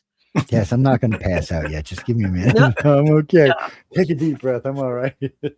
I just told my sister who was there, like, "Oh, send paramedics." Randy, after you've spoken on the stage a couple of times, it's not hard, but your first time, I mean, there's a lot of people staring at you. You're looking at that audience, and all them people are staring back at you, not including the TV audience or the people listening via the radio. There's a lot of people listening to the show. I know there was close to 1 million that viewed it and over 10 that listened to it. So 10 million listened to it. Yeah. So there was a lot of people tuning in. And then you got the whole audience, which I think there was 250 people in the audience. 350. 350. Yeah. Because 350. Yeah. 350. Well, I always just pick out 2 or 3 people in the audience to stare at when I'm giving a lecture. That way it keeps my mind off of saying something crazy. I think for me, while I was up there, it was like there's a lot of light, like, and not in a bad way, but there's enough light in the room that you're kind of in a nice aura on stage. Mm-hmm. And then I would just look at my sister because she was such a integral part of this. She read me the stories. She was like, "What do you think of that?" We discussed things, and then she'd look at my thumbnails. Yeah, so I just look at her. But there is a nice, when you get on stage, if you have stage fright, you guys who are going to play for this, it's a very nice aura. It's not like you're blinded or whatever. It's just beautifully lit. Yeah, and it's not like we're going boo or anything like that. So we're all laughing and friendly and stuff. Oh, Kirby, everybody there is good, is friendly press. Yes, everybody. And they're there to celebrate your victory too. Yeah. There's no press allowed at any of the events other than friendly press. There's a lot of press. I'm not the only press there by any means. There's a lot of press there, but it's all friendly press. God, there's a lot of press. Yeah, nobody's there to make you look bad. Everybody's there to make you look good. And no, there's no real negative press to be there anyway. There's nothing really negative about the event to have negative press. No, it's a celebration of creativity. And I think even the BBC was there. Yeah, I was like, "You're my mainstay. Hi, guys." So I feed the negative press, and I just feed them to the alligators. So You do that one time, there's no more negative press. It's once the rumor is out, they're like, "Is that the guy who fed what's his name to the out?" Okay, we're gonna chill now. He's from the.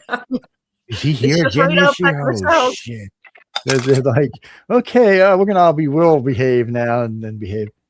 What are you talking about? What picture? Oh no, that was Carmen and Fred Smith. That was last year's picture anyway. That wasn't this year's. Of course, I look short because they're both like as tall as fucking hell. That's why. They're 5'11", then they just way taller than me. Both of them are. Oh, it's in between them. Yeah, it's like lift me up in the air kind of picture. That's like being around Mark Leslie Lefebvre. He is. Mark's a tall one too. Yeah. Oh my gosh, what is in the water in that part of Canada? I don't know. Yes, it's that's all that craft beer he drinks. That's what that is. He like they got some special ingredients in there. Yeah. Oh man. What's Jack? No, Canadian. No, Canada's got a lot of talented people. It's just there's not, you don't hear as much because there's only 39, 40 million Canadians in the whole freaking world. And I mean, there's as many Californians as there is Canadians. So I said, and we love every one of them. They are wonderful and gifts. I'm just saying. And they're very well spread out in their state too. And there's places where, I got some friends that live where there really isn't even internet connections like we think of, unless you're on Telstar or on maybe Elon Musk stuff. They still got a lot of territory in Canada that don't get used. Yeah, it's a big country. It's like the biggest country on the planet. Of course, it's a monstrous place. It's a bit cold though. Yeah, and then there's so few of them up there. Yeah. Eventually, Canada will have a bunch of people. Give it another 150 years, maybe 200 years. It takes a little time. Maybe now, unless global warming's not real and we have an ice age coming, then no, there won't be nobody in Canada. They'll all be living in southern Louisiana. It'll be okay. I could live with that. Yes, it's they got good food there anyway. No, Jack. So when you get into all of the climate change stuff, the funny part is in the 70s, the ice age was coming back. Yeah, it was always the ice age. Then it was global warming. Then it was climate change because global warming didn't work because not everywhere was getting warmer. Some places were getting colder. Like where I live, it's actually gotten colder. So they've had to kind of change the concept. Now they're just kind of like, well, climate's changing. We're not exactly sure why it's changing, where it's changing, and how it's changing, but it is changing. I'll tell you that much. Can we do anything about it? Well, we're not exactly sure. We thought we knew what was causing it, but not so much now. It's a little confusing. It's a great conversation, Jack. It really is. It's a lot of fun. It's a lot of people going to write a lot of good books. A matter of fact, I bet you there'll be some really good sci-fi books written about climate change. Yeah. In the future. I think we had in this the people who lived in the windmill or something. I'm sorry. We had one of the volumes about dinosaurs, so that was cool. It's most Canadians live in the very south of the country anyway, right? It's very cold up there. I keep saying. Yes, it's very cold up there. The island I'm from has a tundra area, and there's not even 1 million people in Newfoundland. But like I'm telling you, it's like fairyland. So if you ever want to go somewhere wonderful, you can go there. Yeah. A good friend of mine, Cougar, likes to remind me that they like to go jump in the water when it's 60 below outside. I'm like, and you're a retard. I said, do you understand that? You are a retard. That's as politely as I can say that. I said, that's not even politically correct, and I'm still going to say it. I'm like, come on. Oh, my gosh. Every Canadian is just like, but it's water, though. Yeah, it's water. I know. Is water any different anywhere else? Oh my God. It's she always tells me how cold. Her and her husband always tell me how cold it is. I said, well, there's other places on the planet, right, that's warmer. And just in case you didn't know, they just move south a little ways, it gets warmer. The farther south you go, the warmer it gets. Well, at least till you get to the equator anyway. And then it starts getting cold again. Are you landlocked, Dorothy, where you are? Or are you near the ocean, can I ask? No, I'm landlocked. Yeah. Well, that's right. Y'all going into winter, aren't y'all? Yeah, it's pretty chilly already. Oh, yeah. I forgot about that. Yeah, we don't have central heating and air conditioners and stuff like. you guys have that side. That was a treat. Yeah, Dude, that's nice to have. Yeah. When it's cold, we get cold. Well, Canadians don't have air It's my conditioners. Yeah, Dorothy sent me a picture during the week where she was showing me a house was practically completely underwater. They had so much rain. You said your power was off for a week, right? Well, at first it was glitchy, and then it was off totally. We had 17 lines down in our town. Wow. From trees that had blown over onto the power lines. And it was from a thunderstorm of winds. It was gale force winds and rain. We didn't have such heavy rain, but we had the winds, and so they couldn't repair the lines because those cherry pickers can't work in the wind. Right. I think here it's anything over 35 miles an hour they won't let them go out for. But things are a little different here. They actually go out. They got these tractors with these big round blades on them. They just go up and down the highways, cutting the trees away from the power lines all year round because we get hurricanes and stuff. So they try to keep as much of that away. And nowadays, I notice even that they're starting to go underground with the electrical lines. Yeah. They're getting tired of having to, put 500 million poles up every time we get a hurricane. Or people go without power for 6 months and stuff. They're like, no. We got to work on this. Chris, I know I own generators, dude. I'm not going without power that long. And the station has to have generators for backup. Yeah. Dorothy, do you have generators there? I hope. Yeah, we do have generators, but we personally don't because we don't like the noise and the fumes. So we've got a little bit of inverter backup and things like that, but nothing that's going to keep you going for days. Yeah. Oh, okay. And also our fuel is very expensive. I can imagine. US expensive. It's always been expensive, but now it's I can imagine it's through the roof. Yeah. I mean, if Yeah. Callie's paying $7, y'all probably double on that. It's Wow. No. Eventually gas will come back down. So probably another couple of months, but it'll come back down. Can't tell you about anything else, but it'll come back down. That's true. So for us in the United States, it's different. If fuel comes down, everything else comes down. So fuel comes down within 2 months of fuel coming down. You see diesel come down, and then within 2 months of that, you start seeing products prices start to drop. And the longer the fuel prices go down, the more the products drop because everything's based on fuel down here. So, and where I live, which is weird, there's fuel all over the place. So we're all kind of wondering why we're paying $3.50 to start off with, since $3.50. Yeah. You know what we were paying for the war started? $1.60. No. Oh God. my gosh. Yeah, $1.60 a gallon. And when the war stops, we'll go back to $1.60 a gallon. Yeah. In Trump's first term before COVID hit, he had got us down to 99 cents a gallon. Oh my gosh. Wow. Yeah, I was like, imagine. yeah. And in the People's Republic of California here, we're probably the best deal is somewhere around $6 a gallon. Yeah. Yeah, I was seeing $6.65 on one of y'all's average things yesterday. Right. But don't worry, y'all fixing to get a Republican governor, so don't even worry about it. Gas price will go down a whole $1 a gallon, maybe even $2 after that. Mm-hmm. It's we'll see. What's up, Kirby? If you like to write, writersofthefuture.com. There's a course on the site that you can take, and it's a good course. It'll help you to become a better author. I'll be taking it. Yeah, it helps. It helped me a lot. I just don't want to. No, I've taken the course 3 times. I just don't write the damn story. Well, because at the end of the course, you write a story. Yeah. Well, because if I write a story, I gotta send it to Emily, and I'm not sending a story to Emily, so it's just not going to happen. It's no, it's a good course, and if you are seriously thinking about going to authors to Writers of the Future, I would go take the course, and I would read the site really well, see exactly what it is they're looking for, and then if you want to cheat with the coordinating judges, there's several interviews with coordinating judges on this network on what it is that they're looking for to get them to pass your story on to the judges. Remember, the coordinated judges read it, the readers read it, and the coordinated judge goes through it, and if it's good enough, it gets passed on the judges. And remember, when the judges get it, there's no names, no pictures, no sexes. They don't know what you are. all they get is a story with a number. They could not tell you if you were a girl, guy, Martian. They have no clue.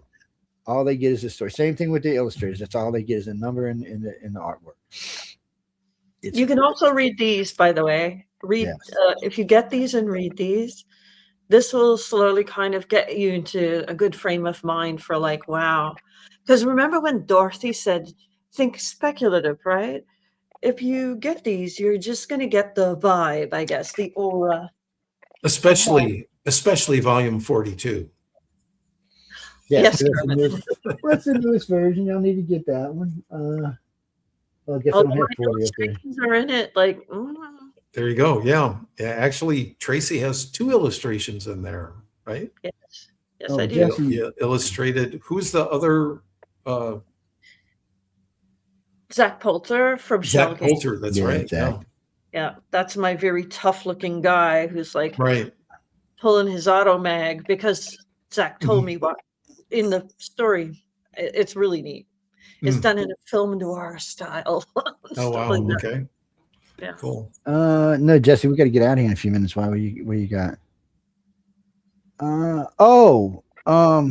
John and I talked about that last week. Johnny Depp's new art thing. Yeah, we talked about it last week. Actually, I think they said they were helping April to get into it.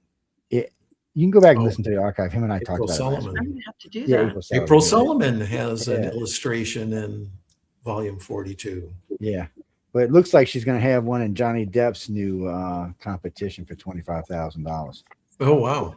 So There's also the Outstanding Artists show that's on YouTube. If you haven't seen it yet, the Milans run it, and it is a hoot. You can also try and enter into stuff like that. Raises visibility, and it really gives you a sense of community. Another thing, by the way, that's not spoken about enough from writers and illustrators of the future, that sense of community, of achievement too in the community. So it's really nice. yes. Dean, everybody, if you win, everybody at Writers of the Future and Author Services will treat you like a prince or a princess. Princess. Yes. Whatever you want to Except, be, I'll warn I you, don't care. except for Maliva, she is a slave driver. She makes She is, man. Ooh, Maliva is a slave driver. God. She's actually the cat herder. So Yeah, she is, and she ain't got no time to play around now. She got that new grandbaby she was telling me about from 2 years now. So she said that's all she think about is that little grandbaby. What's that, Jesse? That's like Michelle. Y'all know Michelle, my station manager from Canada. She got her little grandbaby now. I think he's 3 or 4. Wow. He told her the other day she couldn't sell a Mercedes Benz because it was his. I was Yeah, like, Maliva is kid is amazing. rotten is what the kid is. I mean, kid is rotten, but she knows he is. Dude. She spoils him beyond belief. It's there's nothing wrong with spoiling your kids as long as you're willing to deal with the consequences when they're 15. That's all. Heaven help you. That's right. It's what mine? My son is 40. Yeah, he's a grown ass man. Yeah, no, he's not a kid anymore. I got my oldest great grandkid is 15. Oh, 15, 16, yeah. wow. it's a good age. Yeah. Mhm. So we got the grandkids, the great grandkids, and the great great grandkids. And one of the great grandkids is thinking about maybe getting married and having some children. I said, and I will shoot you. I can't be no great great great grandfather. What the hell kind of crap is that? I mean, really, how can we I'm sure introduce that's not ourselves? in his decision-making There's process. just too many greats in that all the way around, man. Right. You know?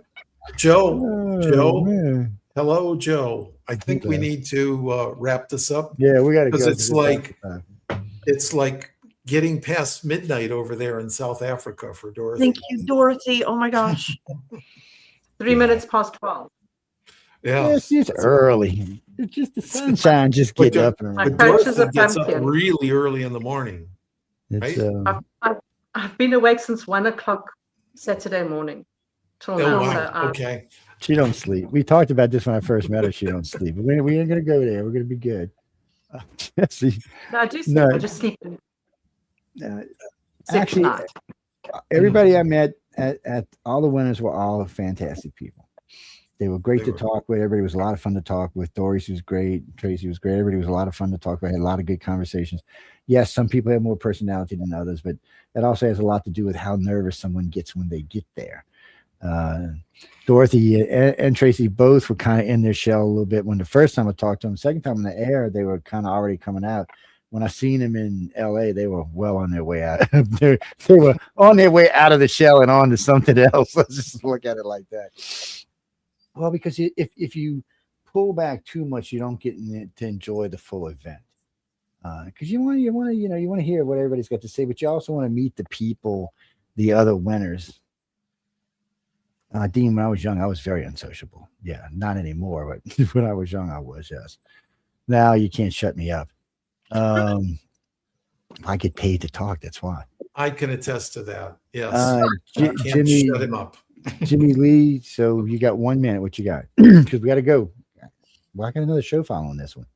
What you got? Actually, I believe, you know what? We were going to talk about this earlier and I forgot all about this. So we'll just put a cute picture up there right quick.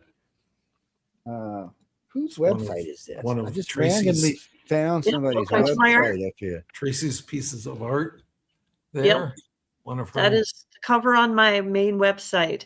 Her name is Sakura Kiss.